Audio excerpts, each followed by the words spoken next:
നമസ്കാരം, ഋഷിപ്രോക്തം ചാനലിലേക്ക് ഏവർക്കും ഹൃദ്യമായ സ്വാഗതം. ഇന്നത്തെ വീഡിയോയിൽ പ്രതിപാദിക്കുന്ന അക്ഷയ തൃതീയയുടെ പ്രാധാന്യമാണ്. വൈശാഖ മാസത്തിലെ അതിവിശേഷപ്പെട്ട പുണ്യദിനമാണ് അക്ഷയ തൃതീയ.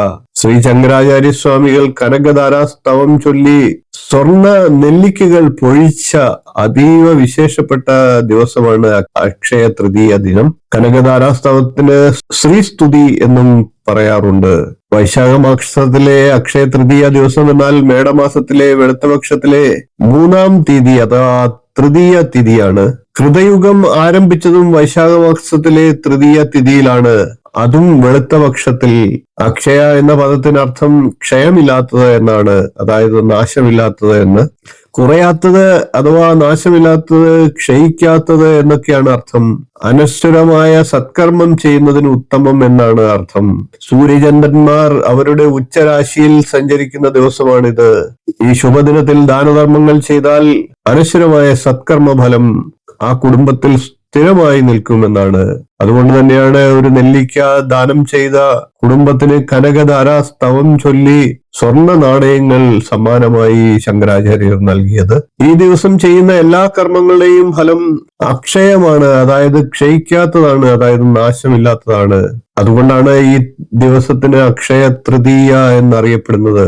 അക്ഷയ തൃതീയ ദിവസം ദാനം ചെയ്യുന്ന എല്ലാ വസ്തുക്കളും അതിനിരട്ടിയായി തിരികെ ലഭിക്കുമെന്നാണ്. കൂടാതെ ദാനം ചെയ്യുന്ന ഓരോ വസ്തുക്കൾക്കും അതിൻ്റെതായിട്ടുള്ള സദ്ഫലങ്ങളും ആ വ്യക്തിക്ക് ലഭിക്കും. ഉദാഹരണമായി സ്വർണം ദാനം ചെയ്താൽ ചെയ്യുന്ന ദാനത്തിന്റെ ഇരട്ടി ഫലം ആ വ്യക്തിക്ക് ലഭിക്കുമെന്നാണ്. സ്വർണം ദാനം ചെയ്യുക വഴി ഉണ്ടാകുന്ന സമ്പദ് സമൃദ്ധിയും ആ വ്യക്തിക്ക് ലഭിക്കും. കൂടാതെ വെള്ളി ദാനം ചെയ്യുകയാണെങ്കിൽ മനസ്സുഖവും, തൈരും ചോറും ദാനം ചെയ്യുകയാണെങ്കിൽ മുട്ടുവേദന ശമിക്കുന്നതിനും കാരണമാകുമെന്നാണ് വിശ്വാസം. മലർപ്പൊടി ദാനം ചെയ്താൽ സമൃദ്ധിയാണ് വിശേഷമായി ഫലമായി പറയുന്നത്. വിശറി ദാനം ചെയ്താൽ ഗൃഹത്തിൽ സുഖ അന്തരീക്ഷം ഉണ്ടാകുമെന്നാണ്. പാതകം ദാനം ചെയ്താൽ മനസ്സുഖമാണ് ഫലം. പുരാണങ്ങളിൽ പല സന്ദർഭങ്ങളിലും അക്ഷയ തൃതീയയുടെ പ്രാധാന്യത്തെ വിശദീകരിക്കുന്നുണ്ട്. പിതൃശാപം മൂലം ദുരിതം അനുഭവിക്കുന്നവർക്ക് പിതൃശ്രാദ്ധം നടത്തി ദോഷമകറ്റി പിതൃപ്രീതി നേടാനും ഈ ദിവസം അനുകൂലമാണ്. ഈ ദിവസം വിശറി, കുട തുടങ്ങിയ വസ്തുക്കൾ ദാനം ചെയ്യുന്നത് പിതൃദോഷം അകലുമെന്നും വിശ്വാസമുണ്ട്. അത് സാധുക്കൾക്ക് ദാനം ചെയ്യുന്നതാണ് ഉത്തമം. വിശറി എന്നത് ആ കാലഘട്ടത്തിന്റെ പ്രത്യേകതയായിരുന്നുവെങ്കിൽ അതിനു പകരമായി ഇന്ന് ഭാൻ തുടങ്ങിയ കാര്യങ്ങൾ ദാനം ചെയ്യാവുന്നതാണ്. ഈ ദിവസങ്ങളിൽ പുണ്യതീർത്ഥ സ്നാനം ചെയ്യുന്നത് സർവ്വദോഷങ്ങളെയും ഇല്ലാതാക്കുമെന്നാണ് പുരാണങ്ങൾ പറയുന്നത്. കൂടാതെ പുണ്യ പ്രവർത്തികൾ ഈ ദിവസം ചെയ്യുന്നത് വഴി മനസുഖവും ആരോഗ്യവും സാമ്പത്തിക അഭിവൃദ്ധിയും സന്തോഷവും നിറഞ്ഞ ഒരു നല്ല ജീവിതം ആ വ്യക്തിക്ക് ലഭിക്കുമെന്നാണ്.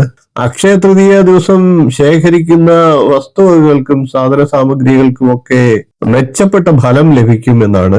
വസ്ത്രം, അന്നം, ആഭരണം തുടങ്ങിയ ഏത് വസ്തു ഈ ദിവസം ശേഖരിക്കുന്നുവോ ആ വസ്തുക്കൾക്കൊന്നും പിന്നീട് കുറവുണ്ടാകില്ല എന്നാണ്. അതുകൊണ്ട് തന്നെയാണ് സ്വർണ്ണാഭരണ രംഗത്ത് അക്ഷയ തൃതീയയുമായി ബന്ധപ്പെട്ട് കൂടുതൽ പ്രാധാന്യം കൈവന്നിരിക്കുന്നത്. ഈ വർഷത്തെ അക്ഷയ തൃതീയ മേടം 17-ാം തീയതി ബുധനാഴ്ചയാണ്, അതായത് ഏപ്രിൽ 30-ന്.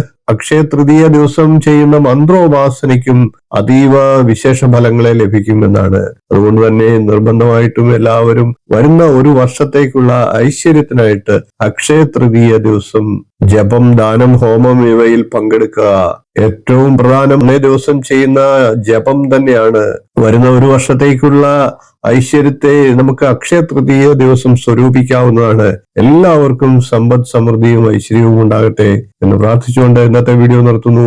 വീഡിയോ ഇഷ്ടപ്പെട്ടുവെങ്കിൽ ഒന്ന് ലൈക്ക് ചെയ്യുക, ഷെയർ ചെയ്യുക, ചാനൽ ഒന്ന് സബ്സ്ക്രൈബ് ചെയ്യുക, നിങ്ങളുടെ അഭിപ്രായം കമന്റായിട്ട് അറിയിക്കുക. ഇനിയും ഇതുപോലുള്ള നല്ല നല്ല വിഷയങ്ങളും വീഡിയോകളുമായി നമുക്ക് വീണ്ടും കാണാം. നന്ദി, നമസ്കാരം, ശുഭദിനം.